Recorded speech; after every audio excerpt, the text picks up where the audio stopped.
নমস্কার বন্ধুরা, আমি সুতপা। দেখো, সুতপার কথাতে আজকে নিয়ে এসেছি পেঁপে দিয়ে একটা নিরামিষ রেসিপি, অসাধারণ টেস্টের।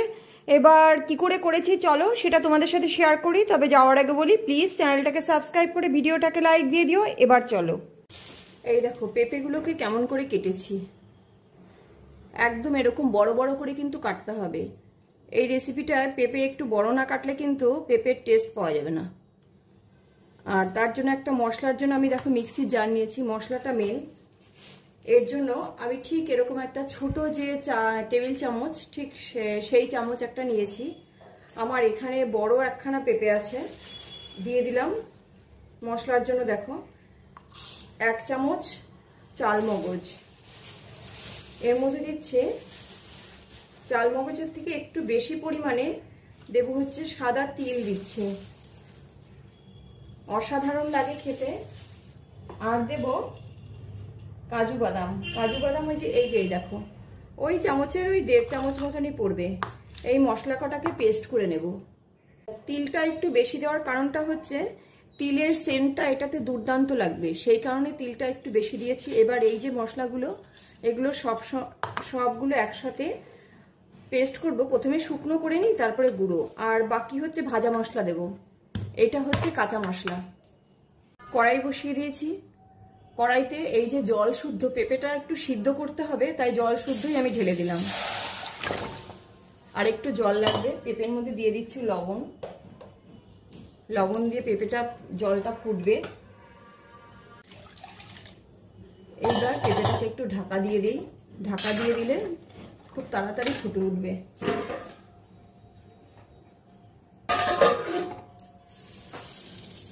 শুকনো গুঁড়ো করেছি, এবার এটাকে জল দিয়ে পেস্ট করে দেবো পুরো। দেখো কি সুন্দর পেস্ট হয়েছে। এদিকে পেঁপেগুলো ফুটে গেছে। এবার গ্যাসটা অফ করে এই যে জল থেকে পেঁপেগুলোকে তুলে নেব। একটুখানি ফুটিয়ে নিয়েছি, খুব বেশি। এটা কিন্তু পুরো কাঁচা পেঁপেই রেখেছি, পুরো তোমাদের দেখিয়ে দিচ্ছি আমি। এই যে দেখো পুরো কাঁচা পেঁপে রয়েছে, একদম কাঁচা। এটা তো একদম ছোট নিয়ে এসছি, কিন্তু একদম কাঁচাই রয়েছে। কিন্তু একটু ফুটবে, ফুটে মানে 20% সিদ্ধ হবে, সেরকম ফুটবে। কড়াই বসিয়ে দিয়েছি। কড়াইতে দিয়ে দিলাম সর্ষের তেল। যেহেতু নিরামিষ রেসিপি, এটাতে সর্ষের তেলই দিতে হবে। ওই 1.5 টেবিল চামচ মতন দিলাম। দিয়ে এবার পেঁপেগুলোকে, তেলটা একটু গরম হবে, তারপরে পেঁপেগুলোকে দেব। এই যে তেল গরম হয়ে গেছে, এইবার এই পেঁপেগুলোকে দিয়ে দিচ্ছি।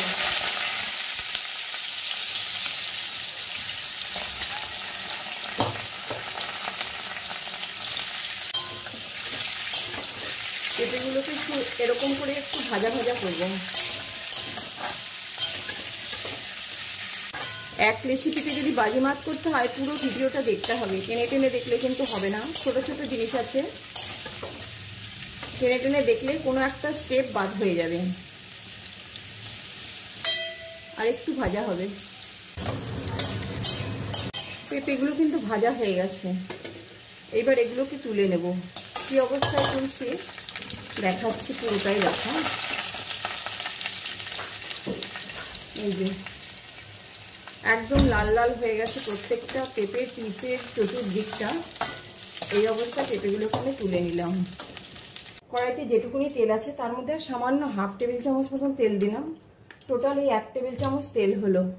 এই তেলে ফোড়নে দিয়ে দিচ্ছি একটা তেজপাতা, ওই হাফ ছিঁড়ে দিলাম। আর দিয়ে দিলাম একটুখানি গোটা জিরে। একটা টমেটোকে আমি এরকম করে কেটে রেখেছি। এবার এই জিরেটা যেই হয়ে আসবে, একটু লালচে হবে, টমেটোটা দিয়ে দিলাম। টমেটোটা শুধু একটু নেড়ে নেব, কিচ্ছু দেবো না এর মধ্যে এই মুহূর্তে। টমেটোটা দেওয়ার পরে তেলের কালারটা যেই এরকম চলে আসবে, এই যে একটু লালচে লালচে, এই অবস্থায় টমেটোর মধ্যে দিয়ে দেবো অল্প একটু চিনি। নিরামিষ রেসিপি, একটু চিনি দিতেই হবে, সেই চিনিটা আমি এই সময় দিয়ে দিলাম। এইবার দিয়ে এটাকে একটু নাড়াচাড়া করব।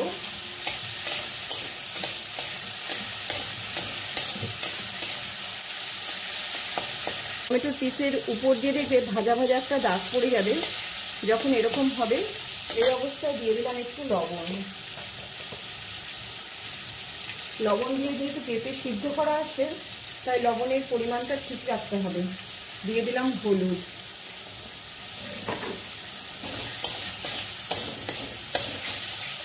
দিয়ে দিলাম একটু লঙ্কার গুঁড়ো।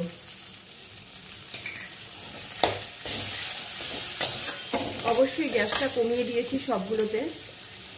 এইবার উপর থেকে এই যে বেটে রাখা মশলাটা ওইটা দিয়ে দিলাম। জার ধুয়ে জলটা দিয়ে দেব।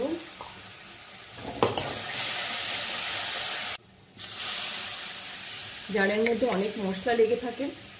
আর আরও একটা কারণ, যে মশলাগুলো দেওয়া হয় সেগুলো হওয়ার আগে তেতে না ওঠে, আর কি পুড়ে না ওঠে। একটু জল দিলে মশলাটা কষা খুব ভালো হয়। মশলাটা পুরো একদম সিদ্ধ হয়ে তারপরে কষাটা হয়। এবার এটাকে নেড়ে চেড়ে কষিয়ে নেব। একটুখানি নাড়াচাড়া করলেই দেখা যাবে যে তেল ছেড়ে দিয়েছে মশলাতে। পুরো মশলা তেল ওই যে আলাদা হয়ে আসছে, তেল ছেড়ে দিয়েছে। এই অবস্থায় এর মধ্যে পেঁপেগুলোকে দিয়ে দেবো।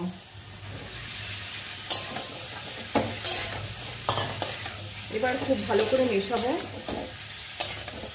যারা পেঁপে খায় না তারাই বেশি করে চাইবে, এত ভালো রেসিপি এটা, আর এতটাই টেস্ট হয়। পুরো এই কাজটা একটুখানি 2 মিনিট করতে হবে।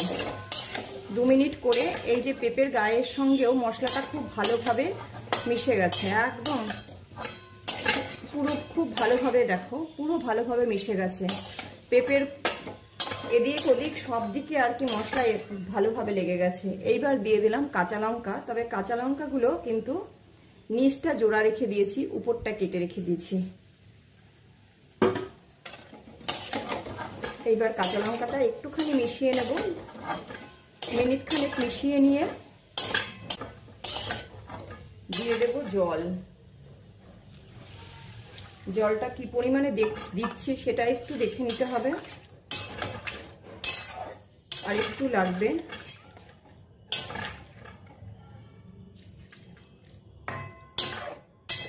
দেড় কাপ মতো আমি জল দিয়েছি,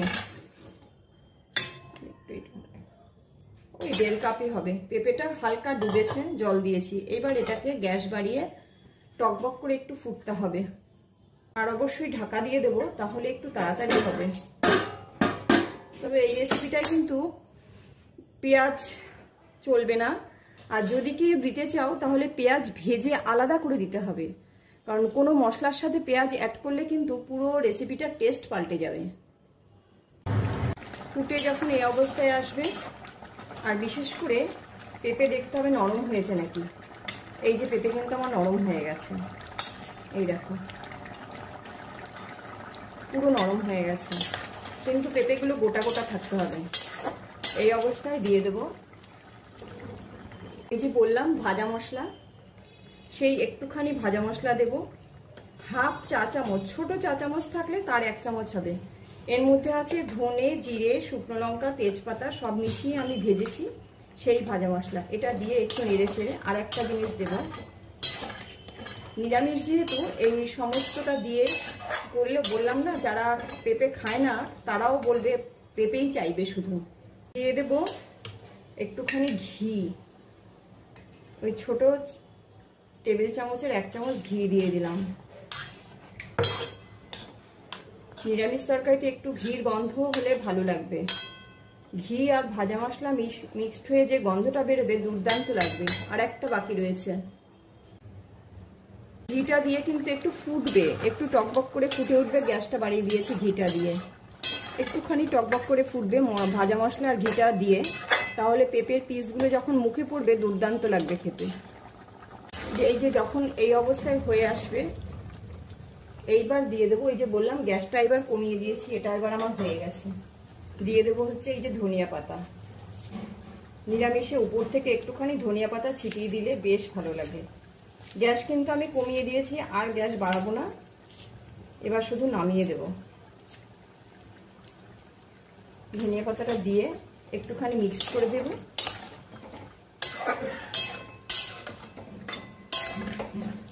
এটা এবার রেডি, এবার নামিয়ে নেব।